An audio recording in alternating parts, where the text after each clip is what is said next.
Hello दोस्तों, आप सभी को जय मसीह की। कैसे हैं? आशा करता हूँ ठीक होंगे। आज हम लोग धनी मनुष्य और अनंत जीवन के बारे में हम लोग सीखेंगे। तो चलिए आइए हम कुछ पदों को पढ़ के हम आपको बताएंगे। मरकुस 10 अध्याय उसका 17 पद यह में लिखा है, धनी मनुष्य और अनंत जीवन के बारे में। ये धनी मनुष्य और अनंत जीवन क्या है? किसके बारे में लिखा है? कैसे इस वचन का महत्व है, क्या है, कैसे है? आइए हम इस वचन के द्वारा हम जानते हैं। देखिए यहाँ पर लिखा है, जब वह वहां से निकलकर मार्ग में जा रहा था तो एक मनुष्य उसके पास दौड़ता हुआ आया और उसके आगे घुटने टेक कर उससे पूछा, हे उत्तम गुरु, अनंत जीवन का अधिकारी होने के लिए मैं क्या करूं? ये कौन पूछ रहा है? धनी मनुष्य।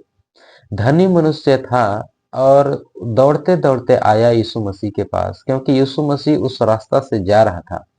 और उस रास्ता से जाते हुए उस धनी मनुष्य ने देखा और वहां से दौड़ते हुए आया और उससे घुटने लगाकर पूछने लगा कि हे उत्तम गुरु, मैं अनंत जीवन का अधिकारी होने के लिए मैं क्या करूं? लेकिन यहाँ पर यीशु मसीह बड़ी आदर के साथ उससे जवाब देते हैं। यीशु ने उससे कहा, तू मुझे उत्तम क्यों कहता है? उत्तम क्यों कहता है?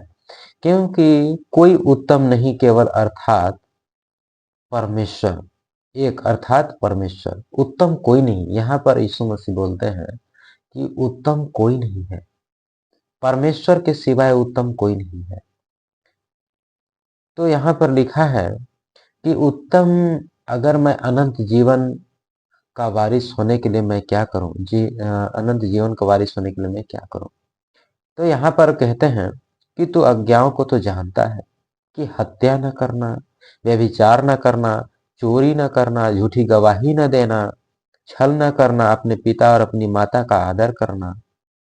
उसने उससे कहा, हे गुरु, इन सब को मैं तो लड़कपन से मानता आया हूँ। कौन कह रहा है? यह धनी मनुष्य कह रहा है कि इन सारी बातों को तो मैं छोटे से लेकर ही मानते आया हूँ। तो मेरे में अब क्या कमी रह गई है?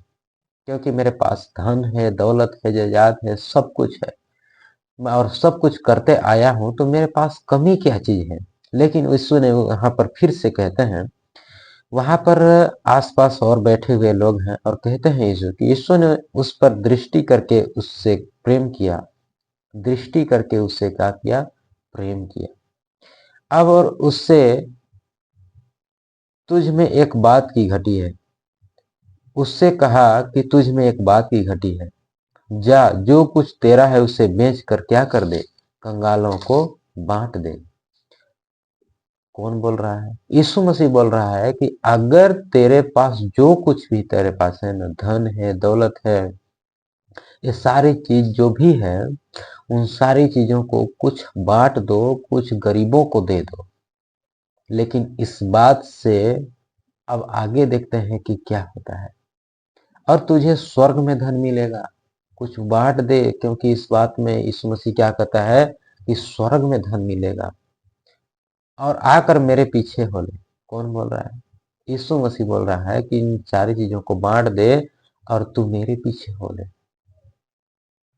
अब यीशु मसीह तो ऐसा बोल दिया, लेकिन उसका रिएक्शन क्या आता है? आइए देखते हैं। यहाँ पर इस बात से उसके चेहरे पर उदासी छा गई। सोचिए, किसके चेहरे पर उदासी छा गई? उस धनी मनुष्य के चेहरे में उदासी छा गई कि मैं, इतना धन दौलत है मेरे पास, मैं कैसे दे दूं? बड़ी मेहनत से तो कमाया है, पसीना बहा के कमाया है, कैसे दूं मैं इसको? लेकिन आइए देखते हैं और बातों को। और वह शोक करता हुआ चला गया, क्योंकि वह बहुत धनी था। क्या था? बहुत धनी था। अब बहुत धनी था, तो वहां से क्या करता हुआ चला गया? शोक करता हुआ चला गया कि मैं अगर इतना सब कुछ दे दूं तो क्या होगा? अब किसी को देखिए, कितने बड़े भी धनी हो जाए, अगर उसको कहिए कि सर मेरे को 10,000 दीजिए ना, तो उसकी आंखों में पहले ना नजर आ गया कि मैं दूं भी ना दूं। ठीक है ना? हाँ। तो यीशु ने चारों ओर देखकर अपने चेलों से कहा, धनवानों का प्रवेश, परमेश्वर के राज्य में प्रवेश करना कैसा कठिन है। जब वो शोक के मारे चला गया, तो यीशु मसीह चारों ओर देख करके क्या कह रहा है? कि परमेश्वर के राज्य में धनी का प्रवेश करना कितना कठिन शब्द है, कठिन बात है। सोचिए, ऐसे प्रवेश नहीं कर सकता है धनवान। चेले उसकी बातों से अचंभित हुए। इस पर यीशु ने फिर उनसे कहा, हे बालकों, जो धन पर भरोसा रखते हैं उनके लिए परमेश्वर के राज्य में प्रवेश करना कैसा कठिन है। जो धन पर भरोसा रखते हैं ना, वो परमेश्वर के पास प्रवेश करना बहुत कठिन है। आप सोच समझ के बड़े आदमी बनिए। परमेश्वर को अगर जानते हैं, यीशु मसीह के पास अगर आप आते हैं हमेशा, तो परमेश्वर से ये प्रार्थना हमेशा करिए कि मैं जितना भी कमाऊं, जो भी कमाऊं, परमेश्वर आप मुझे कभी ऐसा घमंड मत देना।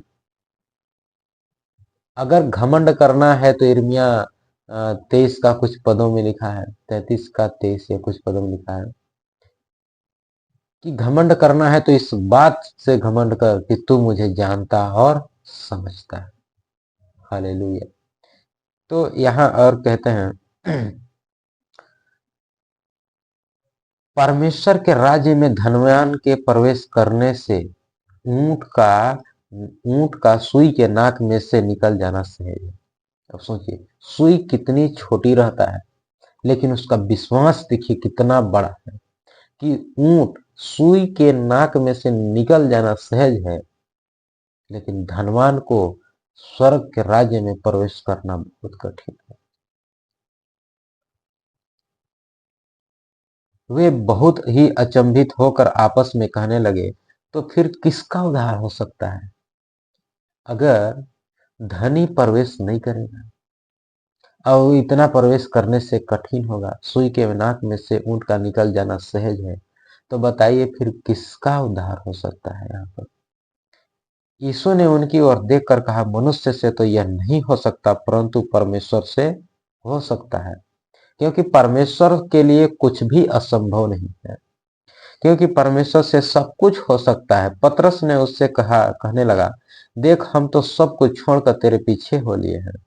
किसने कहा? पतरस ने, कि मैं अपना घर छोड़ दिया, मैं अपना पत्नी छोड़ दिया, अपना खेत जगह जमीन छोड़ दिया, मैं सब कुछ छोड़ के तो तेरे पीछे हो लिया हूं, क्या मैं अनंत जीवन का अधिकारी होऊंगा? लेकिन यहाँ पर फिर यीशु ने कहा, मैं तुझसे सच कहता हूं कि ऐसा कोई नहीं जिसने मेरे और सुसमाचार के लिए घर या भाई या बहनों या माता पिता या बाल बच्चों या खेतों को छोड़ दिया हो। तो सोचिए, परमेश्वर के खातिर ऐसा कौन व्यक्ति है जो अपने माता पिता भाई बहन खेत खलिहान सारी चीजों को छोड़ दिया? ऐसा कौन मनुष्य, कौन व्यक्ति है? क्या आप परमेश्वर के लिए छोड़ सकते हैं? अपने आप में देखिए। और अब इस समय 100 गुणा न पाए घरों और भाइयों और बहनों माताओं और बाल बच्चों और खेतों को पर सताव के साथ और परलोक में अनंत जीवन पर बहुत से जो पहले हैं पिछले होंगे और जो पिछले हैं वे पहले हो जाएंगे। देखिए, चाहे जितना भी सताव आएगा, जितना भी परीक्षाएं आएगी, जितना भी आपको छोड़ना पड़े, लेकिन आपको परलोक, ये परमेश्वर के पास अनंत जीवन है। अगर आप परमेश्वर के साथ आते हैं तो जो पहले हैं वे पिछले हो जाएंगे और जो पिछले हैं वे पहले हो जाएंगे। आप चिंता मत करिए। अनंत जीवन का अधिकारी वही होगा जो परमेश्वर की आज्ञाओं को मानता है। अगर आप परमेश्वर की आज्ञाओं को नहीं मानते हैं, परमेश्वर के वचन के अनुसार नहीं चलते हैं, तो आप अधिकारी नहीं हो सकते। परमेश्वर आप सभी को आशीष दे। इस धनी मनुष्य और अनंत जीवन का मैं जो पढ़ा हूँ, इसमें से आप सभी को आशीष मिले। Thank you. God bless you. परमेश्वर आप सभी को आशीष दे।